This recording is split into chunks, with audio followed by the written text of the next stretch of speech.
Hey,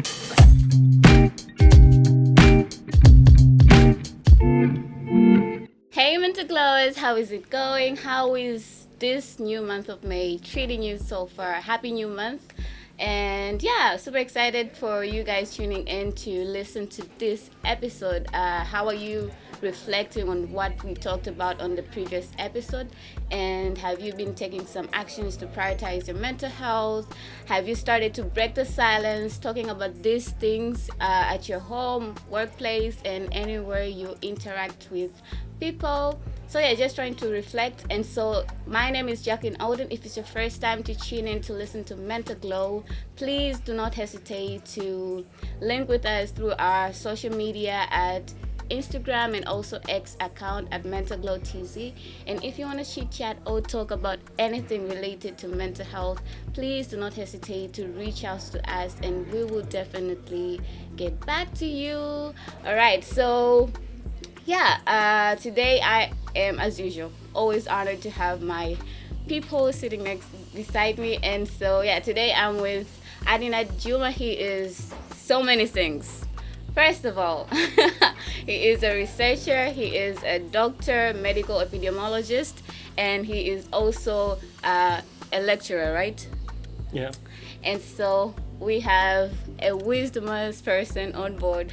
We will learn a lot from him, and I am looking forward to learn a lot from him. And most importantly, he is also a father. Ni baba jamani. And so kwa wale ambao wanatarajia kuwa wazazi, kuwa baba baadaye, you have this person to learn from today.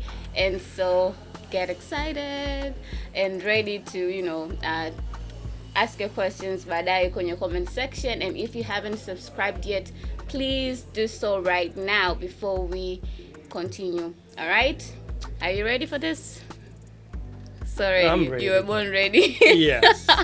Okay, so before we get started, we usually have this tradition inaitwa M-Glow quizzing. I'm going to ask you something that you did not expect to be asked. And so I want to know, if I were to ask your child right now who his or her father is, what is that child going to say about you? What is your child going to say about you? Probably a lot because they are talkative. And they can describe me with different characteristics I display. If given chance, probably they will say friend to them. Also disciplining them in a manner that yes, in a manner that we all remain happy. Yeah. And I think those are the key attributes that they can. Friend and a discipliner. Yeah. So this Perfect. is Yeah. disciplinary action which makes us all happy. Yeah. Eventually, yes. How does that make you happy though? Sometimes a child, for example, it happens sometimes they misbehave. Yeah. We had agreed in our home that every mistake, every error should be punished. Now, the magnitude of that punishment varies. Yeah. So sometimes would be just, I'm not going to give you this. Or sometimes might be caning, as usual. Sometimes might be pinching. Yeah. So that is what we agreed, and everyone expects that in Yeah. the home. So it's not a surprise. It is not a surprising. So sometimes we reflect, and then I ask them, how was that? Be it a disciplinary action, sometimes they might say, ile iliuma, ile nakiri, next time select where, yes. Or because sometimes the punishment could be the part of exercise. For example, just a squat there, half squatting. I hate squatting. Yes, half squatting. So you go until you are in the middle, you just say drop, drop, drop. So sometimes a child might think that, this is bearable, but eventually realizes that, no, this is not as I thought. Yeah, you just reminded me when you spoke about squatting, you just reminded me back in primary school. So we were allowed to only plait hairs like 5 cornrows. And so I had very long hairs. And so this day I went with only just 2 cornrows. And then my teacher punished me, gave me this punishment of like sitting in front of the class like a frog. Yeah. So I still remember that day until tomorrow. Yeah. So yeah. So you can feel that is the punishment. It is an exercise. Yeah. Yeah. Okay. Well, question back to you. What do you do to, if I were to ask your child right now who you are, what are they going to say about you? Just reflect on that, sit on it, and take some time to think about it. Okay, so in this episode, we are going to unmask the unspoken truth about fatherhood, manhood. Tumekuwa tukiongelea sana kuhusu wanawake. Last episode tumeongelea kuhusu changamoto ambazo wanapitia wanawake and how they also get to navigate between motherhood and career advancement. And so tukaona katika haya maisha hawapo wanawake peke yao, kuna wanaume pia. How about we have a man on board aweze kushare perspective ya wanaume. And so papa represent wanaume all over the world, especially here in Tanzania. So yeah, it's such an honor. And so yeah, before so let's get started. What does fatherhood mean to you beyond providing? Because ukiongelea baba unajua tu he's a provider. So beyond providing, what does it mean to you? Yeah, before I comment on that, let me go back to your comment that there was this bias of a lot of talks about women and keep on forgetting men. Yeah. Thinking that men do not have problems. Probably they swallow their problems. Yeah. That's what you do. They go with it. So I commend you for the endeavor of looking for a man and then at least initiate this discussion. And probably eventually this is going to help men to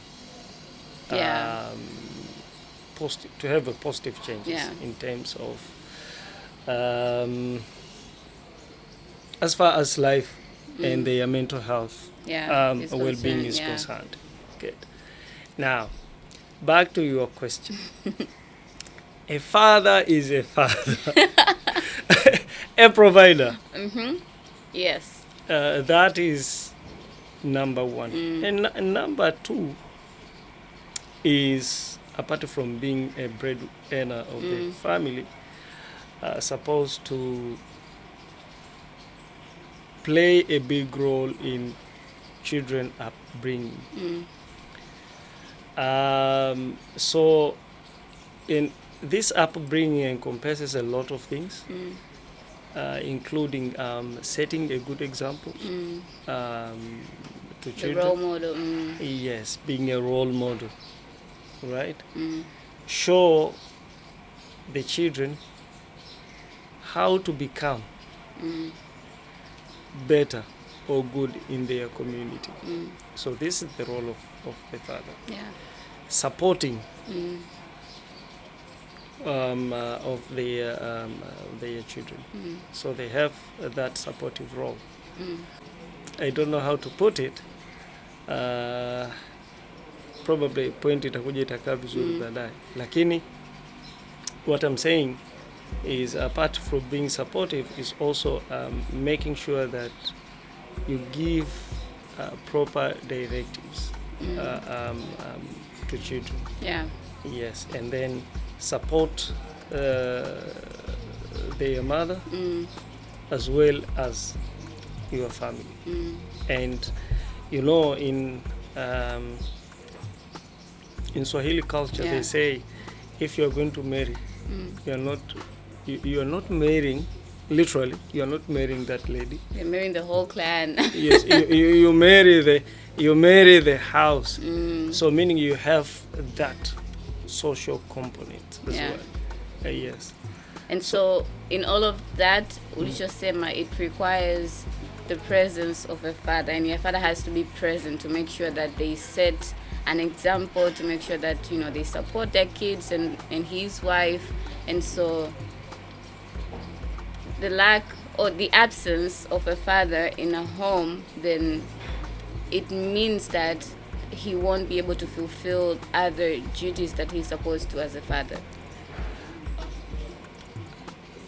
Being away from home, you can provide some, but there are those traits that need to be seen. So these traits that need to be seen by your children, to be imitated, you must be there. Yeah. Yes, there is no other way around.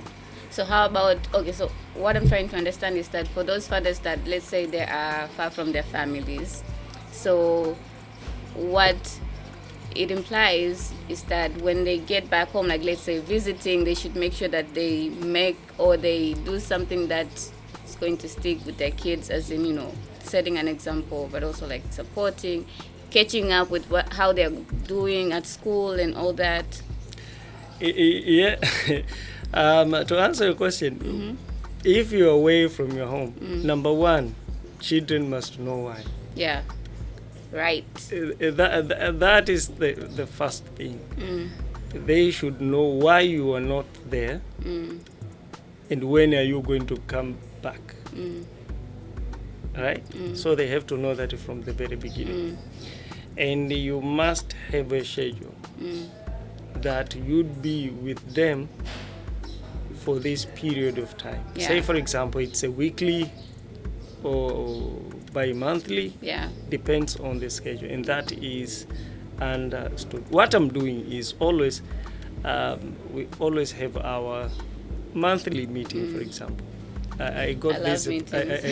I got this from. I was working in this organization, and then we were introduced about this culture thing, organizational culture, and then I adopted this into my family. Have goals by levels, age standardized, right? That, for example, children would say, okay. Huyu mwezi uliopita alikuwa ametupiga sana. Right?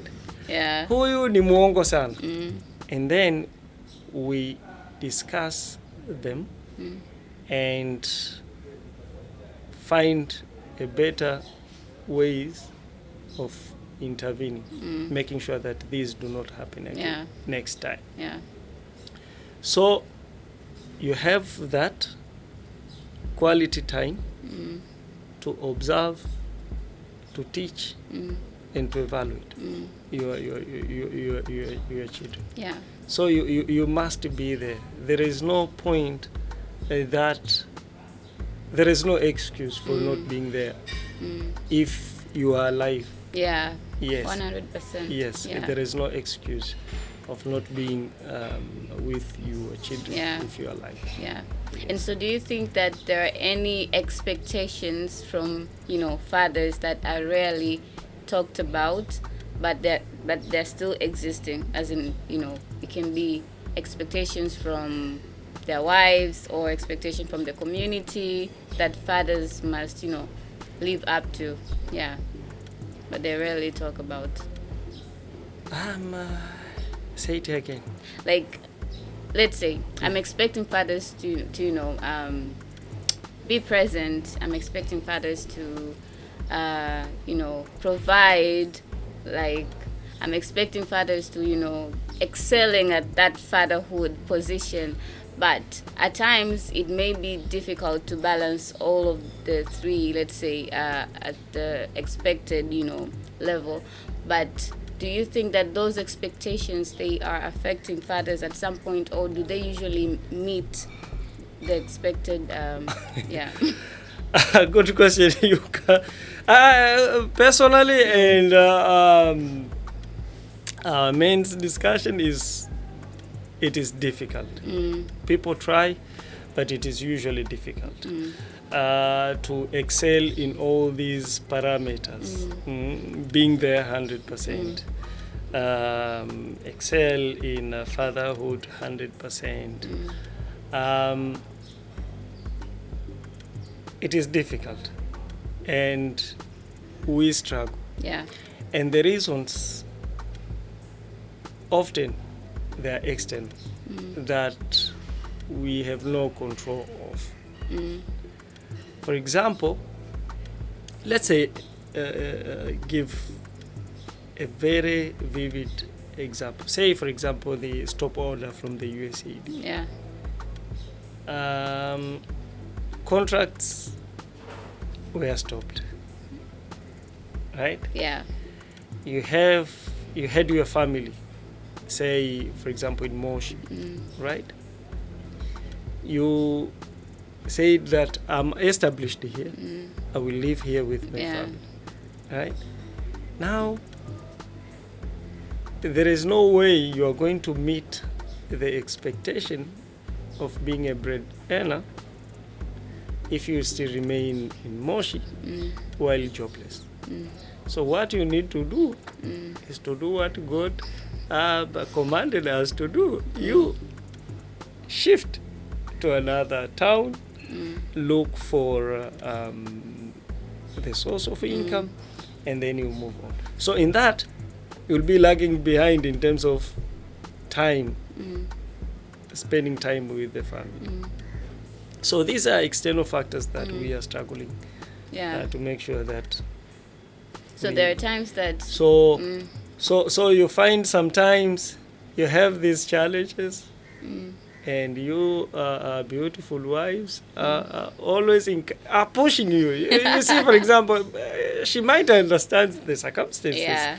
That you have this economic hardship, but that doesn't stop her to remind you about the school fees. Let's say, I pity you, but we have this memo from Fanyalo.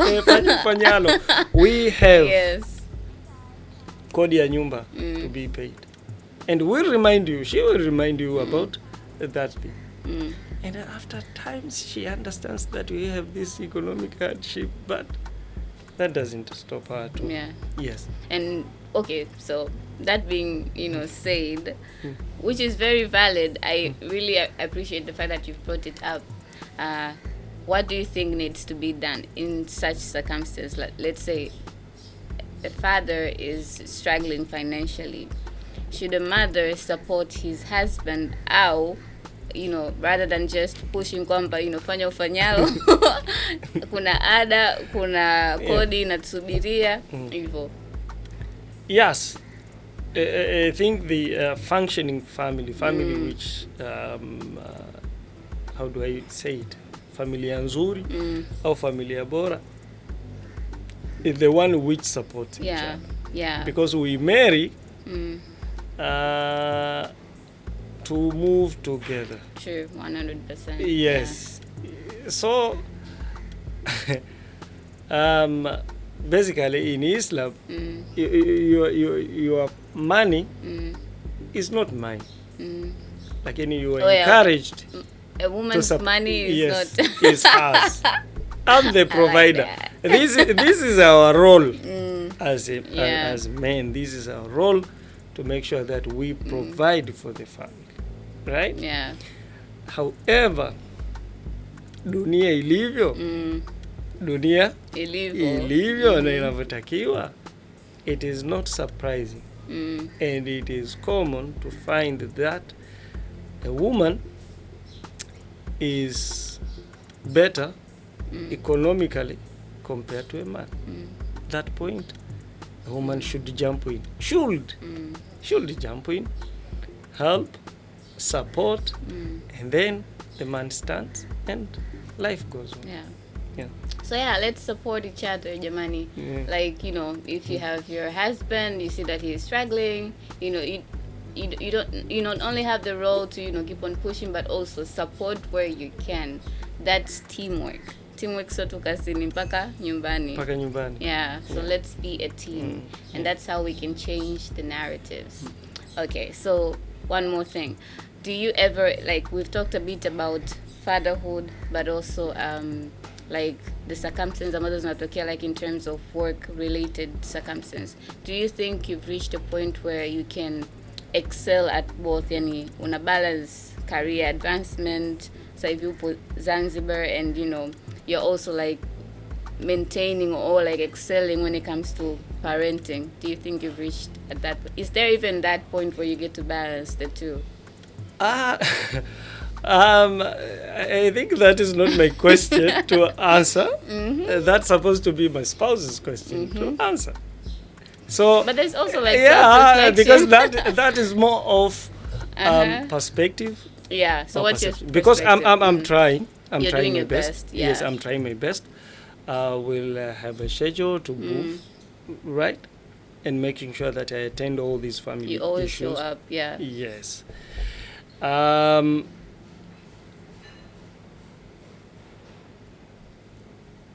Muda. Kuna time it's perfect. Yeah. Paka mke wangu anasema mashallah. This time is it's never happened, right? Au inatukumbusha zamani, right? Yeah. Kwamba niko chai asubuhi tunakunywa pamoja, right? Mchana chakula, usiku, and all the time I'm there. Yeah. Right?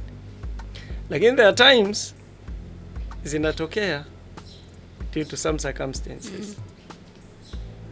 Watoto hawanioni. Right? This happens. So it is sometimes it is sporadic, wave-like. Yeah. Yes, wave-like. That is the reality of the world. It is never a straight line. Up and down. Yes, it is up and down. And that's life. Yeah, it is up and down. So watoto watauliza sometimes pia hata watoto wapendi kutuona sana nyumbani, kwa sababu mtoto mmoja aliniuliza, hivi mbona siku hizi usafiri sana? Ameshangaa hajazoea. Yes, those times. Yeah. Lakini sasa hivi wananiuliza, ulituambia unakuja baada ya siku 7. Mbona hujarudi? Yeah. You see now, so it is. But I'm happy kwamba if they keep on asking about when are you coming, then I'm happy they miss me. Yeah. Yes. Kuliko kunyamaza unasema don't my kids miss me. Am I really a good father? Yeah. Kwa hiyo saa ingine tunazingua kabisa, yani we are nowhere to be seen. But is to provide for them. But more importantly is to make them understand what we are doing. Why? Communication is key. Communication is key. Yeah. Yes. They should understand. For example, nimemwambia hapa sasa hivi I'm coming to this episode. Though I'm away, right? Though I'm away, but she understands my whereabouts now and then. Yeah. And kikitokea kitu umefanikiwa, you communicate that this unakumbuka, so you call them mother, kila mtu kwa message yake. Yeah. Nimesafiri, nilikuwa naenda kutafuta ada. Now this is your tuition fee. Right? Yeah. Ile deal iliyokuwa nafuatilia, iliyokuwa imenifanya nisilale 2 weeks, imefanikiwa. Au ile ambayo nilikuwa nafuatilia for a month, sijalala, haijafanikiwa. We have to have another month of no sleeping. Yeah. I like that because you not only function and all, lakini it's like a team together. Wanajua kinachoendelea, you know, give them updates, wanaelewa pia. So that's a good way to run the family. Yeah. And so we've been talking about also like the struggles that mothers are going through. Fano, a mother has to make sure kwamba, like even in the previous episode we've talked about, like a mother has to make sure kwamba mtoto ameenda kwenye chanjo zote za clinic, let's say. Yeah, mtoto anauma amekunywa dawa zote. Has to make sure mtoto nguo zake za shule kesho zimeshaandaliwa, everything is perfect. Also she has work, to think about. She has a husband to think about. She has herself to also think about. There's a lot going on, and I'm not saying it's not the same for men, but we also need to appreciate women are playing a huge role, right? And so more like multitasking. Yeah. And so how can men step up to support their women in that aspect? I love the way you listed all these. They might seem as hurdles, but mi ngoja niziweke tu kama responsibilities ambazo ni kweli zilitokea and ever since ilikuwepo. Tangu mababu. Lakini wewe uko kwenye profession. You have realized huku baba pia naye anakuwa na vitu vyake vingi ambavyo vinakuwa vimejipanga. How can the both of you support each other? Sawa, mama ana mtoto, lakini huku baba anakuwa na mtozo ushuru. Unaelewa? Mama anakuwa na baba kumhudumia. Mama baba anakutana labda na mtu wa labda kazini kuna HR mkali. Ushaelewa? Kwa hiyo kuna hizi struggles zote. Sema tu the problem is, as I said, ni kwamba we really do not know, and it is not our culture as men to just lia, right? Yes, we na gugumia vitu. Challenges zetu nyingi sana huwa hazionekani na hatuzisemi. Na hata ukimwambia mwenzako koma, right? Koma. Sasa kuna point za msingi sana. Why do you come, how do you support each other? That's more important. Ukiachana na communication kwanza. Communication kwanza, kwa sababu rarely I will help you if I know exactly what I'm going to do. What are your challenges and how I'm going to address them. So if you often communicate, you'll see easiness in making sure that mmoja halemewi in any way. Mmoja halemewi. Kwa hiyo kwa mfano mke wako ataniambia uamke asubuhi unisaidie kuandaa watoto. Kwa hiyo kati ya siku 20 angalau naweza kaamka. But unaamka. Angalau moja, right? Watoto nimeshaandaa watoto wameachwa na gari la shule. Okay, mimi nitaenda nitawapeleka. Lakini concept ya muhimu tunaosema hapa ni kwamba hii haizuki. Kusaidiana hakuzuki. Hakuzuki. Kwa sababu it is so unfortunate. Hata training yetu sisi tulivyoanza, it is individualistic. Kazi yako unafanya mwenyewe. We don't collaborate. Mara nyingi we don't collaborate. Alafu cha pili ni kwamba hiyo communication. Lakini cha tatu ambacho nafikiri ni muhimu sana, misingi ya ndoa. Foundation. Yes, Kiislamu ni huruma na mapenzi. Right? Kwa hiyo love inaweza ikaanza kuisha, lakini ukimhurumia mtu you can do wonders in terms of supporting. Yes. Huruma. Yes. Kama nikwele sema nimelala mke wangu hii angalau ataniamke mara. So more like feeling ukiona gap you step up and support. Because at times you can't do everything peke yako. So we should team up and work together. Mwanamke ukiona gap kwa mume wako, step up. The same applies to a man, siku moja moja, and even hata ikiwa habit sio mbaya, Yes. just step up and support your partner. So and appreciate. Exactly, appreciate. Siku moja, yani just make so siku moja, make it a habit to appreciate your partner, because that's how you encourage one another and also find way to move on. Yeah. All right, let's take a minute and we will get back. Okay, welcome back. And so let's kuendelea na our discussion. Back to you, Mr. Juma. Do you ever feel like you're okay au una nafasi ya ku open up when you're struggling au kupitia changamoto yoyote? Kwa kweli Do you have that safe space? yes. Yes. I open up. Lakini to a selected few. Yeah. Yes. Yes. What are the criteria za how selected few?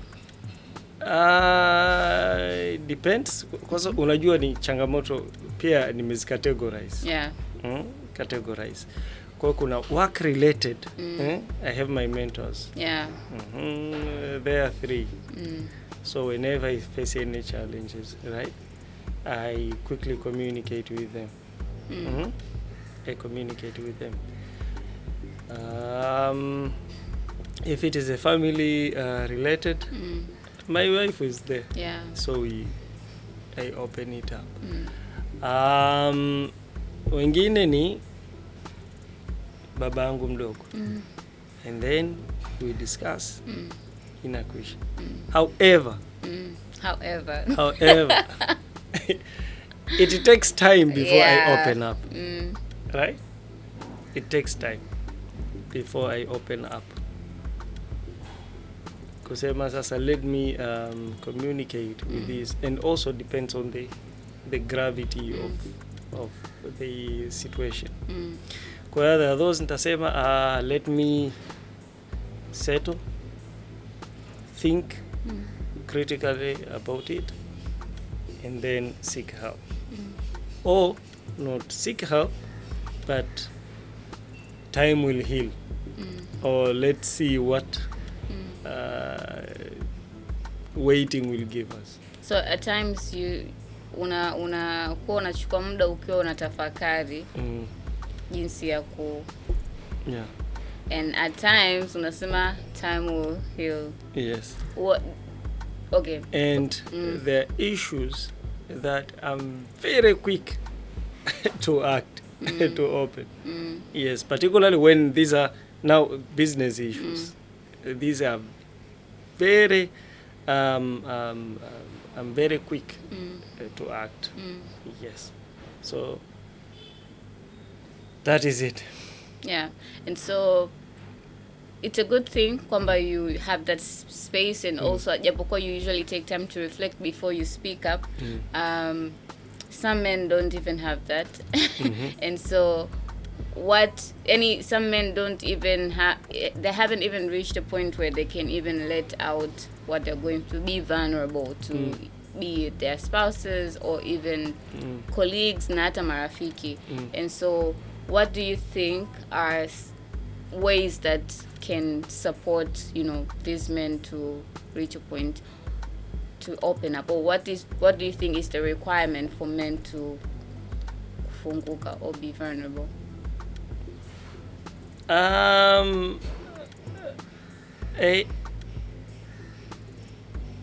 I think this is my thought, and probably not true. Yeah. Men are afraid of opening up, probably because they might think that others will belittle them, thinking that they less of a man. So they have that expectation. Now, depends also on upbringing. But what I can advise anyone is, if you have a problem, seek for help, but don't expect anything. But you do your responsibility of calling for help. Yeah. So, for example, kama sina hela, Yeah. nitamtafuta mtu anikopeshe. Yeah. With an expectation, hatu nikopeshe. Right? Yes. Kwa hiyo, mimi, my approach is, nisife na problem, alafu baadaye uje useme, mbona hukusema? Yeah. Bora niongee. Bora niongee, usinipe. Yeah. Yes. So this is my approach. Yeah. This is my approach. So, say for example, you have sina kazi. I'll call colleagues. Yeah. Hey guys, sina kazi. Right? Kuna mtu anaweza kanipa kazi. Akikausha, safi. Kwa hiyo I don't expect. Yeah. I don't raise my expectations. Yeah. This is because I know this person is a big figure in this institution, so I tell him I expect of him. No, I tell you without raising any expectation. And you're receptive of however they're going to respond to Yes. Yeah. Because that is my responsibility, is to cry for help. And the response to that is out of my control. Yeah. Yes, is out of my control. And that is advice number 1. And advice number 2 is to learn how to communicate. Probably they are thinking that when I communicate the challenges that I'm having, probably others will judge me differently in an unfavorable way. Yeah. Kwa hiyo they must need to learn how to communicate and articulate their problems. Yeah. Yes, and to find someone who really, kama wanaogopa kusema au kufikiriwa vibaya, Someone they trust. Yes, lakini what I have learned is to chagua yeyote yule at the community.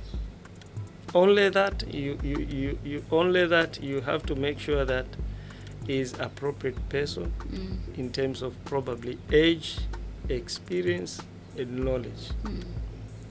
Kwa sababu inaweza ikawa hata mama yako, inaweza ikawa baba yako. Hata kama hawezi kukusaidia, anaweza akakwambia kuna mtu fulani nilimuona had similar problem and managed.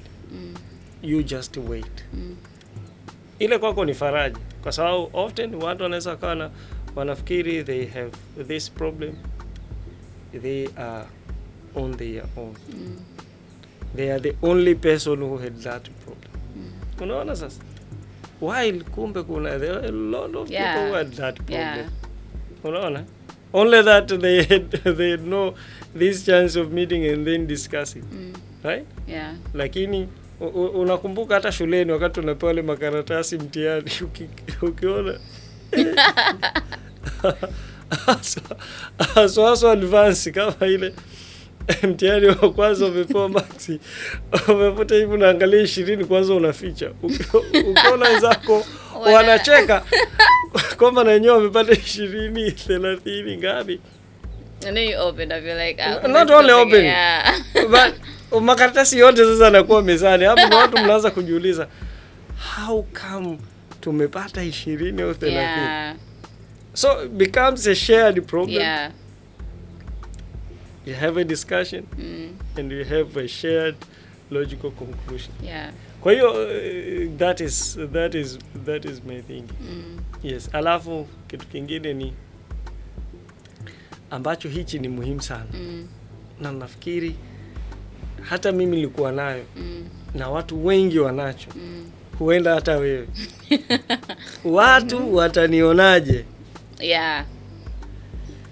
Yani I think ifike sehemu tunasema nitajionaje au itakuwaje kuliko watu watanionaje. Yeah. When we look at how other people are going to perceive us, tutakuwa tuna limit vitu vingi sana kwenye maisha yetu. Kwa hiyo watu watanionaje is a very big problem. Yeah. Cha msingi mimi nafikiri cha kufanya ni kuangalia if that thing is right. That should be the first one. First thing. First thing first. Is it the right thing? And number 2, is it helping? If it is, safi. Endelea nacho. Sasa. Kwa hiyo watu watanionaje? Achana nayo. Jamani, tuachane na watu watanionaje. Yeah. It's your life. Yeah. Not theirs. Na kama unataka nikupigie story, how did I come over it? Nitakupigia story. If time allows. Yeah. Lakini nikupigie story. Tuambie. Yeah. Siku moja tulikuwa tunakula na babangu mdogo chapati pale. Unajua sisi wengine watu huko vijijini tulikuwa tunaenda kusoma tuition right? Kwa hiyo akasema wakati tunakula chapati pale zikabaki. Akaniambia ingekuwa mimi ni wewe, ningechukua chapati mchana kuliko kutumia hiyo hela ambayo nimekupa nauli, ungekula hizi chapati. Lakini unaogopa watu watafanya nini? Watakuonaje? Kweli, lakini nikasema na mimi kweli watu watanionaje? So nikasema lakini ngoja nijaribu. Kwani nikajaribu, nikaenda na chapati. So that was a right thing. It was not a bad thing. Itasaidia, ndio itasaidia sitakuwa na njaa. Sasa wengine kule wametoka wana miogo, wanakula miogo, wanakula chips zile kidogo kidogo. Mimi nikatoa chapati. Jamaa akasema watu wa mikoani bana. Easy. Watu wa mikoani. Kwa hiyo that kind of ikasema kweli hapa mimi niko lakini baada nikajiuliza nikasema kwani hao wanakula mbona wanakula miogo? Mimi na chapati moja pembeni. Akasema naomba Ukampa. Chapati ni tamu sana. Braza kesho jelaso. Kweli baada siku mbili tatu nikajelaso chapati. Hali ngagawa pale watu. Akakula tu vizuri.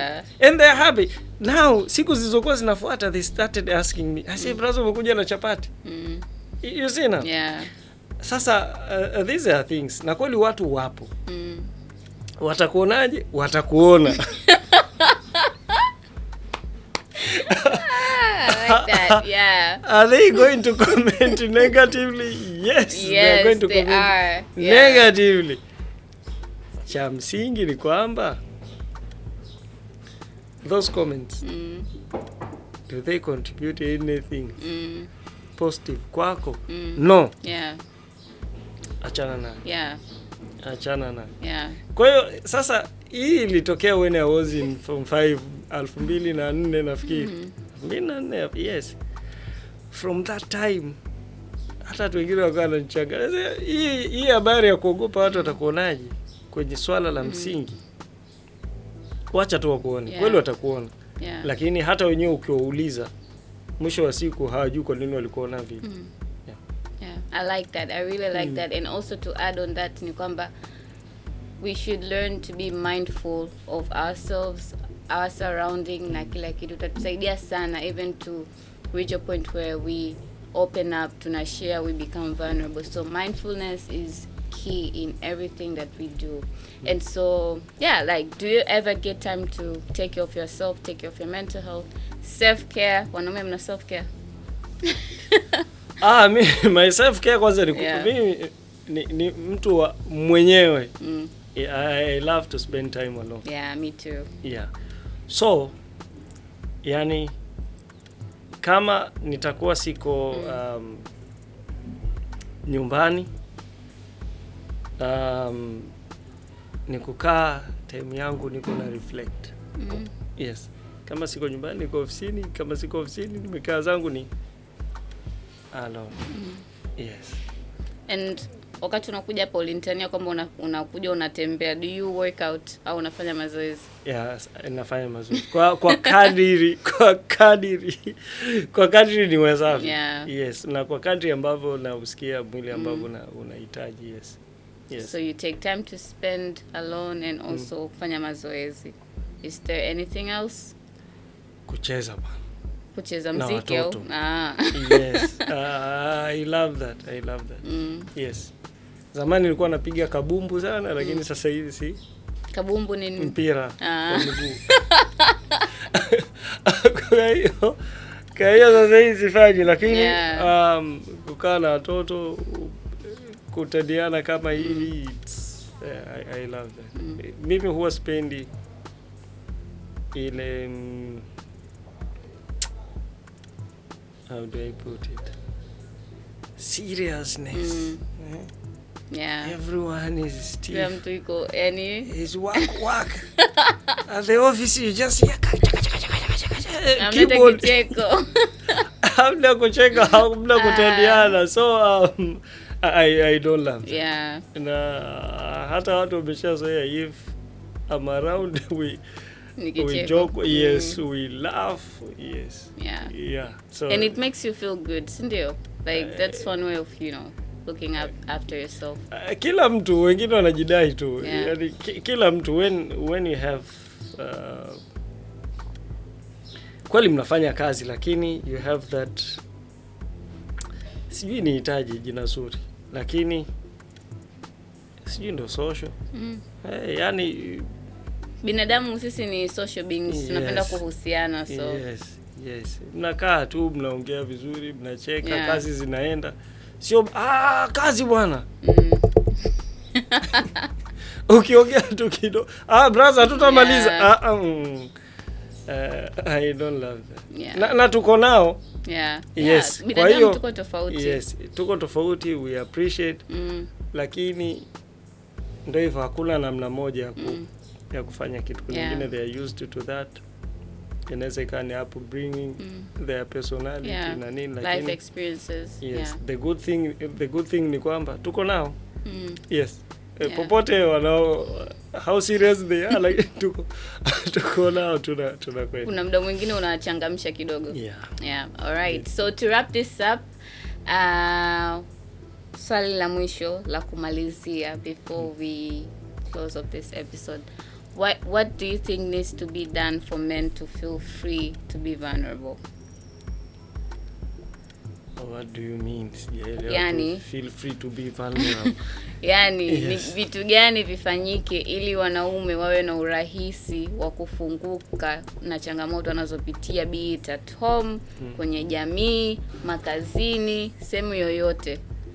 Tufanye nini? Collective efforts. We have already known kwamba they don't open up. In public health, we use someone's habit to change him or her. Kwa hiyo kama wewe ni introvert, tutakutafutia mtu ambaye atakuwa ni proactive, aweze kusaidia. Kwa hiyo number 1 is to kuwafundisha. We need to have champions. Kama ni kwenye kazini, champions. Kama itakuwa ni specifically for mental health, ambaye kwanza they will preempt, they'll be proactive and say these are the common challenges that men faces here, for example.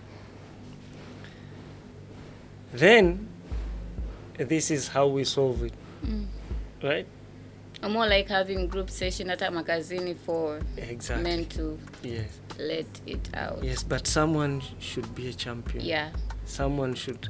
You should be a champion na kuchallenge. Lakini alafu kazini kwani kuna wanaume wengi, so you should be. I have, and when I joined my organization, I said PM has come, program manager has come. So I have below the signature there, I have a link where you can schedule appointment anytime to discuss about any social issue. Not only work related, but that's nice. Anything you just come and discuss. So the challenge I'm taking is now to streamline that process. True. Yes, which I think it is better, it is important to make sure that it is there. That yes, we have these problems. When you suffer these problems, these are the number of people who are also experiencing the same problem. And this is how they are being helped. And this is the percentages of people who have improved from their conditions. So this is how, say for example, this is how our organization can help you to be better. Unaona sasa. And then you start being proactive. And then when you spot any changes, you communicate that I spotted you, probably umechelewa kazini. Vipi ulipata breakdown? Hapana, ise ilikuwa hivi na hivi, lakini leo ni mara ya 4. Right? What's going on? What is going on? And then we'll start to open up. But expecting men to open up themselves now. Changamoto. Tunasubiria nini? Meli airport. Right? It is going to be very, very, very difficult. Meli airport.